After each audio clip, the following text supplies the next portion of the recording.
উপস্থিত শুনি এ পর্যায়ে আপনাদের সামনে র্যালি পরবর্তী সমাবেশে বক্তব্য রাখবেন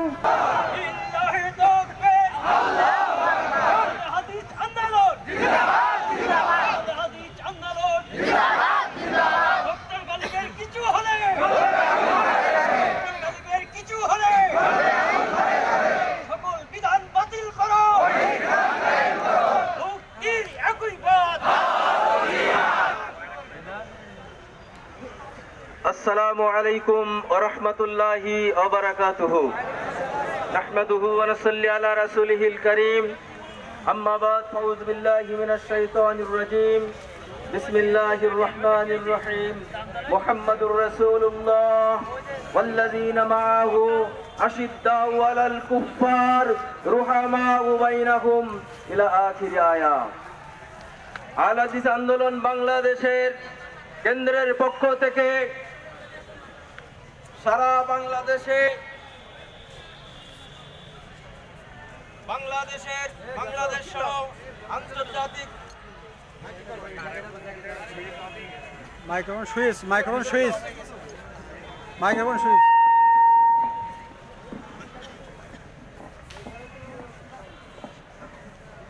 আন্তর্জাতিক একটি জঙ্গি সংগঠন ইসকন কর্তৃক সারা দেশে খুন ধর্ষণ অপতৎপরতা চলছে।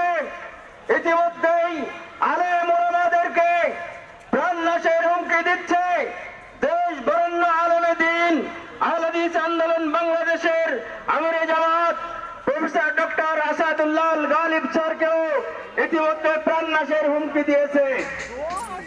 এই চরমপন্থী সন্ত্রাসী সংগঠনের নিষিদ্ধ ঘোষণার দাবিতে সারা বাংলাদেশে আল হাদিস আন্দোলন এবং অঙ্গ সংগঠনের পক্ষ থেকে কর্মসূচি চলছে। যতক্ষণ পর্যন্ত এই সন্ত্রাসী সংগঠন নিষিদ্ধ ঘোষিত না হবে ততক্ষণ পর্যন্ত বাংলাদেশের 4 কোটি আহলে হাদিস এবং তৌহিদি জনতাকে নিয়ে রাজপথে আমরা থাকবো ইনশাআল্লাহ। সংগ্রামী তৌহিদি জনতা, মিডিয়ার ভাইয়েরা, প্রশাসনের ব্যক্তিবর্গ সকলকে আমরা আল হাদিস আন্দোলনের পক্ষ থেকে উদাত্ত কণ্ঠে জানাতে চাই, আপনারা ইতিমধ্যে অবগত হয়েছেন এই সন্ত্রাসী ইসকন সংগঠনের কার্যক্রম সম্পর্কে। 26 নভেম্বর 2024 সালে যখন এই সন্ত্রাসী সংগঠনের সন্ত্রাসী নেতা চিন্ময়কে গ্রেফতার করা হলো চট্টগ্রামের আদালত প্রান্তরে জনকীর্ণ ওই আদালতের চত্বরে অ্যাডভোকেট সাইফুল ইসলাম আলিফকে নৃশংসভাবে এই সন্ত্রাসী ইসকনের কর্মীরা হত্যা করেছে প্রকাশ্য দিবালোকে।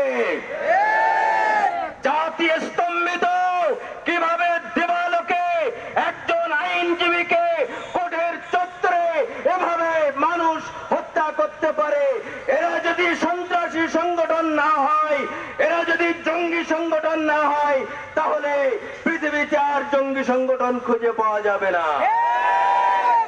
প্রিয় ভাইরা আমার, আইনজীবীদেরকে হত্যা করা হয়েছে। বাংলাদেশের সমস্ত আইনজীবীদেরকে বলতে চাই, আপনারা যদি ময়দানে নেমে না আসেন, এদের বিচারের দাবি যদি সরকারের কাছে না করেন, এই ইসকনকে যদি আপনারা নিষিদ্ধ করতে না পারেন, তাহলে আপনারাও কিন্তু এদের কাছে নিরাপদ নন। ভাইরা আমার, শিক্ষার্থীদের কথা বলবো, প্রকৌশল বিশ্ববিদ্যালয়ে যারা চান্স পায়, যারা লেখাপড়া করে, তারা এই জাতির সবচেয়ে ক্ষুরধার মেধা সম্পন্ন, তারা এই জাতির সম্পদ।